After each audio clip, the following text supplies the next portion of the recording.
नवंबर का महीना था, ठंड काफी ज्यादा थी। बाहर कोहरा भी था। चीन के बीजिंग शहर में रात के वक्त रूट नंबर 75 की एक बस अपने निर्धारित समय पर टर्मिनल से निकलती है। बस पूरे यात्रियों से भरी हुई थी। कुछ किलोमीटर चलने के बाद बस से धीरे धीरे यात्री अपने अपने बस स्टॉप पर उतरते चले गए। अब बस पूरी तरह खाली हो चुकी थी। बस में अब एक ड्राइवर और एक महिला कंडक्टर बच गई थीं। लेकिन अभी बस के अंतिम स्टॉप फ्रेग्रेंट हिल का सफर लंबा था। अभी और 7 स्टॉप बचे हुए थे। लगभग आधी रात का समय हो चुका था। चारों ओर सन्नाटा पसरा था और जिस रास्ते से बस जा रही थी वह रास्ता भी गांव और जंगलों के बीच से होता हुआ जा रहा था। एक दो स्टॉप गुजरने के बाद बस समर पैलेस के बस स्टॉप पर रुकती है। यहां पर एक वृद्ध महिला, एक 19 साल का लड़का और एक कपल चढ़ते हैं। यंग कपल ड्राइवर के पीछे वाली सीट पर जाकर बैठ जाते हैं और लड़का साइड वाली सीट पर जाकर बैठ जाता है और वृद्ध महिला उस लड़के के पीछे वाली सीट पर बैठ जाती है।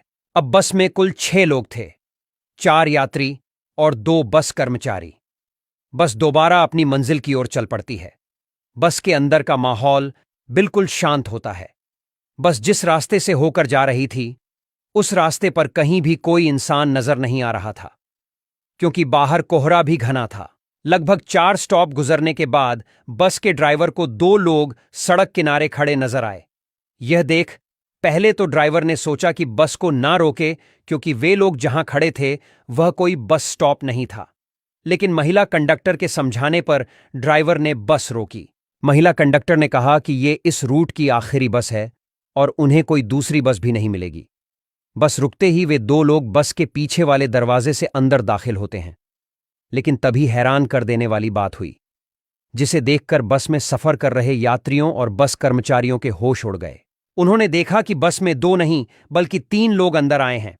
उनमें से 2 व्यक्तियों के चेहरे बिल्कुल सफेद थे और तीसरे व्यक्ति को उन्होंने अपने कंधे का सहारा देकर खड़ा कर रखा था। तीसरे व्यक्ति का सर नीचे की ओर था, बाल बिखरे हुए और उसका चेहरा बिल्कुल ढका हुआ था। तीनों ने चीन के प्राचीन काल के कपड़े पहने हुए थे। ये तीनों पैसेंजर बस के सबसे पीछे वाली सीट पर जाकर बैठ गए।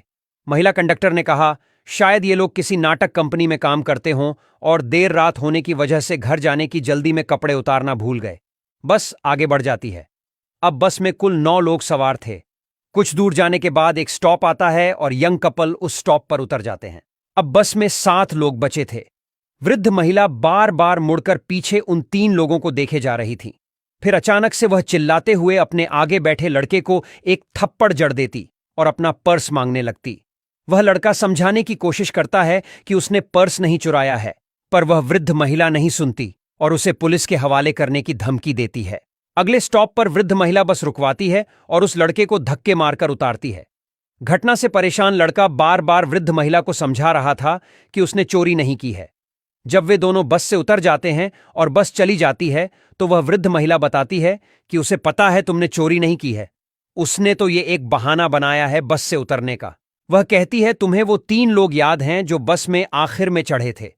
मैंने पूरे रास्ते उन पर नजर रखी। वे शुरू से ही अजीब लग रहे थे। बस चलने के दौरान जब उनके कपड़े उड़ रहे थे तो उनका शरीर नजर नहीं आ रहा था। इस पर वह लड़का कहता है कि तो आपने बस कर्मचारियों को क्यों नहीं बचाया? महिला कहती है कि उसने कंडक्टर को बताया, लेकिन उसने कहा कि ये आपका बहम है। इसके बाद वह वृद्ध महिला और लड़का पुलिस स्टेशन जाकर पूरा वाकया बताते हैं, लेकिन पुलिस उन बातों पर यकीन नहीं करती है और उन्हें घर जाने की सलाह देती है। अगले दिन पुलिस को 15 नवंबर को सूचना मिलती है कि यान मिंग हान बस टर्मिनल फ्रेग्रेंट हिल तक जाने वाली रूट की बस नंबर 375 गायब है। वह अपने निर्धारित टर्मिनल तक नहीं पहुंची। पुलिस को सूचना मिलते ही समझ आ गया कि वृद्ध महिला और उस लड़के की बात सच थी। उस वृद्ध महिला और लड़के को पुलिस स्टेशन बुलाया जाता है।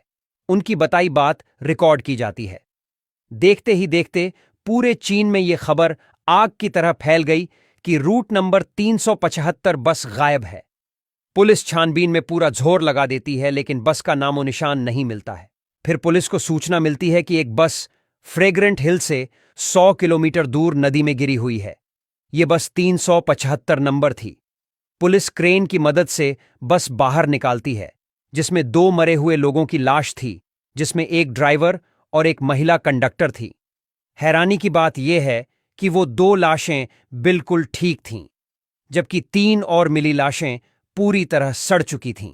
इससे ज्यादा चौंकाने वाली बात सामने तब आई जब डिपो से संपर्क करने पर बताया गया कि बस में इतना फ्यूल नहीं था कि वह 100 किलोमीटर आगे तक जा सकती थी। जब पुलिस वालों ने बस के फ्यूल टैंक को खोलकर देखा तो फ्यूल टैंक ताजे खून से भरे हुए थे। रूट में जितने भी सीसीटीवी लगे थे उनमें से एक भी सीसीटीवी में वो बस कैद नहीं हुई।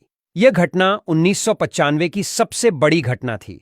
इस घटना को चीन के ग्लोबल टाइम्स के चैनल पर प्रमुखता से दिखाया गया था, लेकिन इस घटना की मिस्ट्री आज तक सुलझ नहीं पाई और एक रहस्य बनकर रह गई।